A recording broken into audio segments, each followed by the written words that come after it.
Hello, everyone.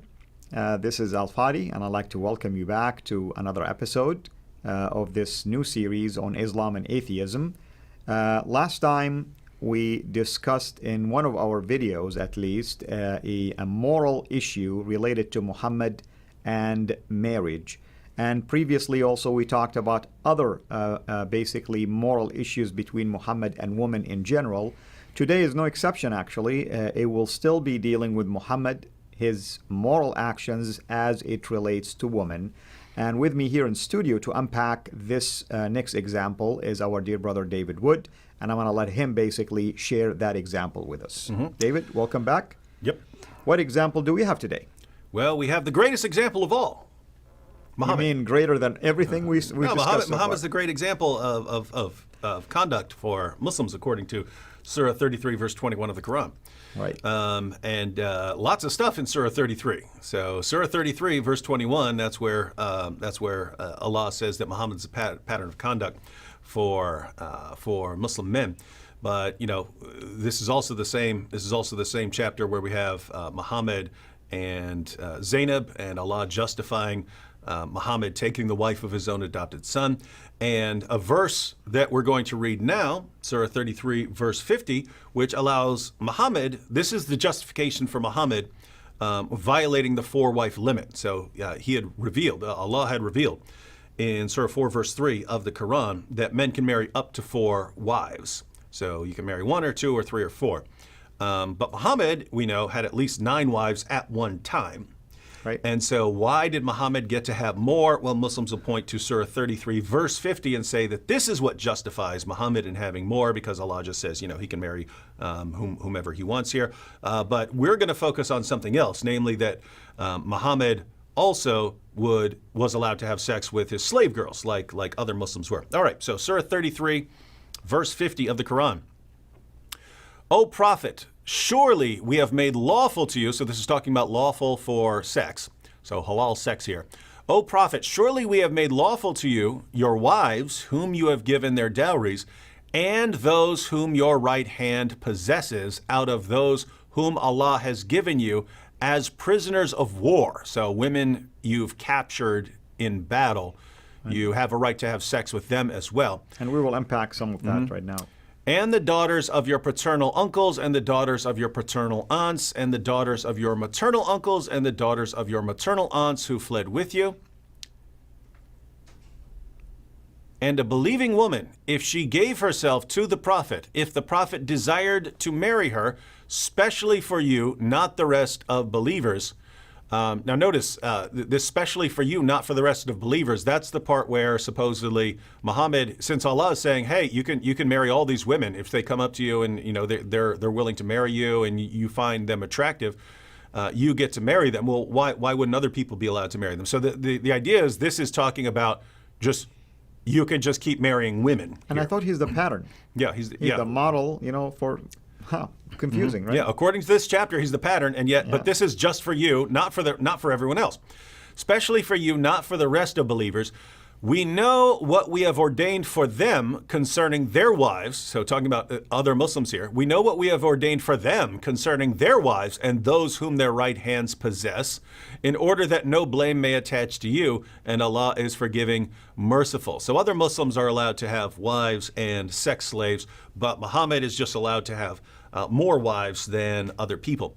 So Muhammad, like other Muslims, is allowed to have sex slaves, like that are captured in battle, but basically those whom your right hands possess. So, and I want to emphasize something, David, and you can capitalize on that as well. These women could have been married.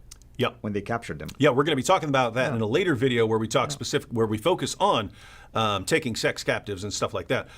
Here, it's Muhammad has, if basically those whom your right hands possess, it applies to 2 categories. Slave girls, you might just buy a slave girl, you don't have to capture her in battle, but you can if you buy a slave or someone gives you a slave girl, or if you capture a woman in battle, either way, they're those whom your right hand possesses.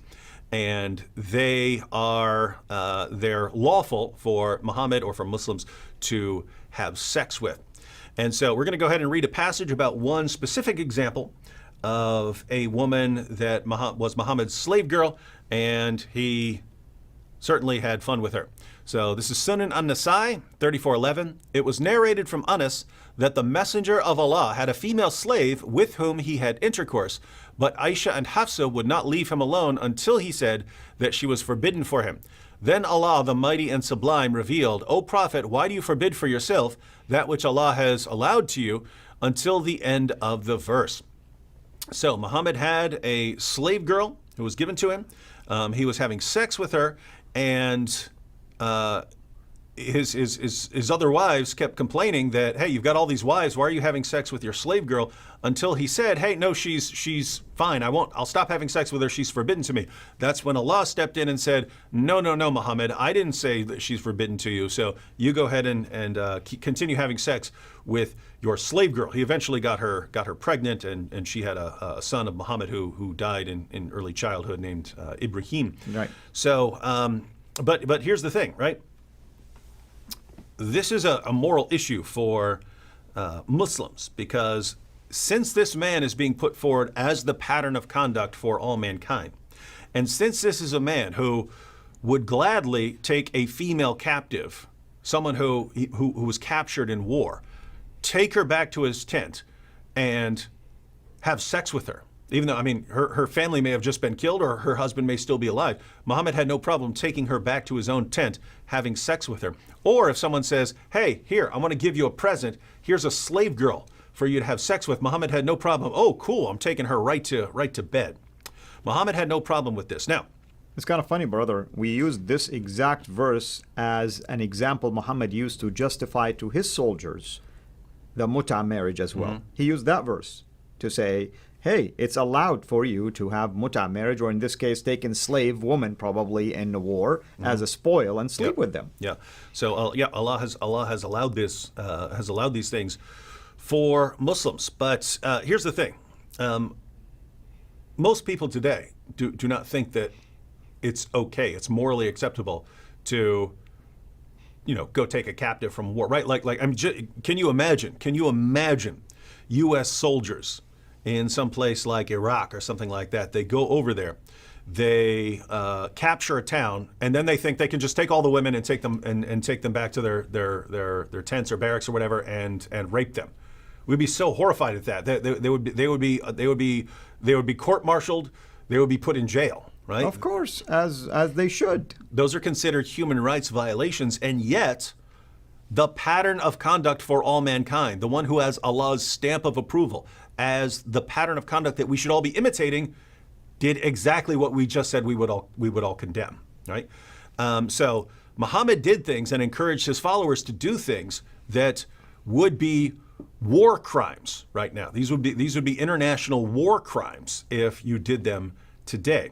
So the question that we have for Muslims is, one, how do you reconcile this with your belief that Muhammad is the perfect pattern of conduct? But interestingly, for Muslims who see this as a problem, they come to see this as a problem and go, wow, this is a guy I believe is the greatest moral example ever. And no, I would have a big problem with someone, taking a woman captive just because he took over the area, and then he gets to go and rape her and then sell her at the next town. It's funny because lots of Muslims will look at this passage and then they'll just make stuff up, right? They'll say, oh no, but they were marrying these women and so on. That's absolute nonsense. We read more details in Ibn Ishaq.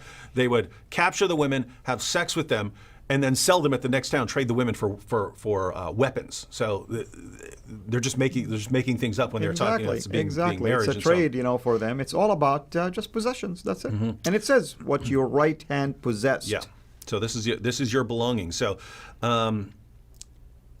for atheists, for Muslims who become atheists, they look at this and they see, wow, my religious leaders convinced me all my life to regard Muhammad as the pattern of conduct, as the greatest man, and this is the sort of thing he's doing. He's doing things that we would recognize as war crimes now, things that would get him and all his soldiers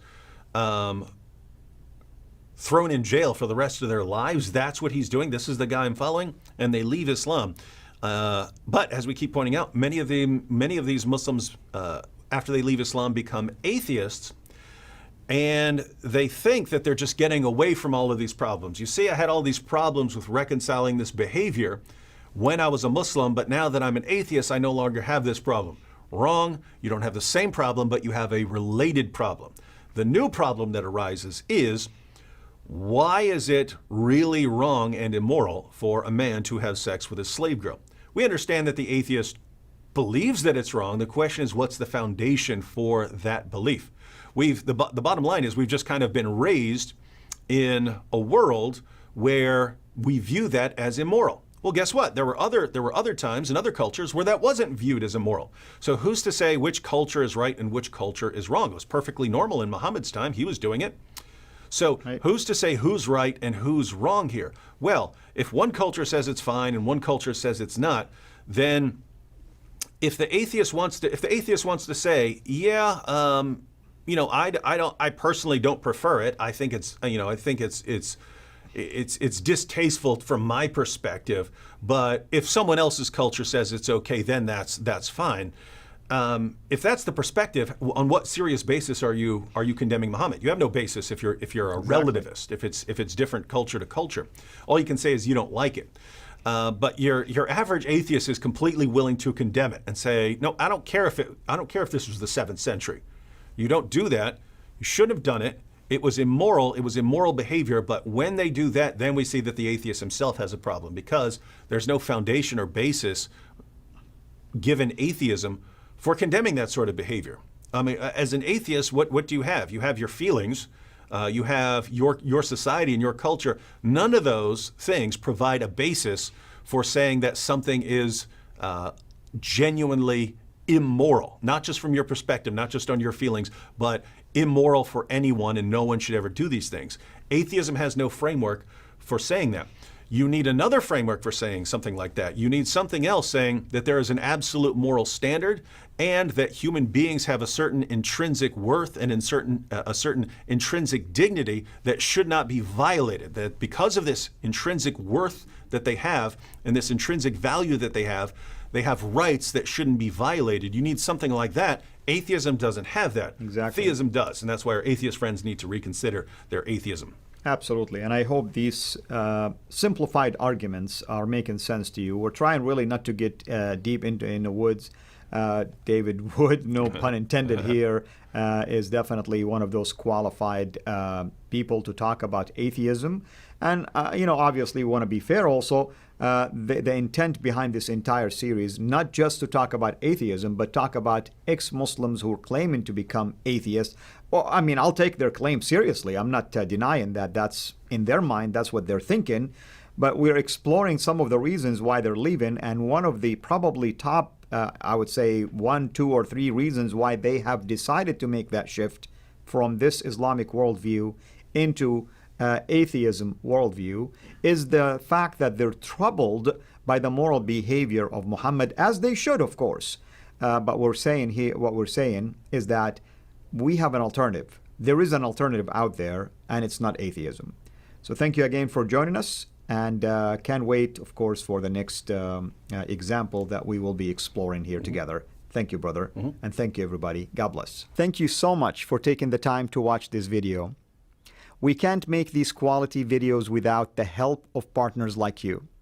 So please consider becoming a Patreon supporter today at patreon.com/Sira International. I want to make sure you always get notified when we release a new video. So please click the bell to be notified, and of course, make sure to subscribe to this channel. If this video was helpful to you, please click the thumbs up. Thank you.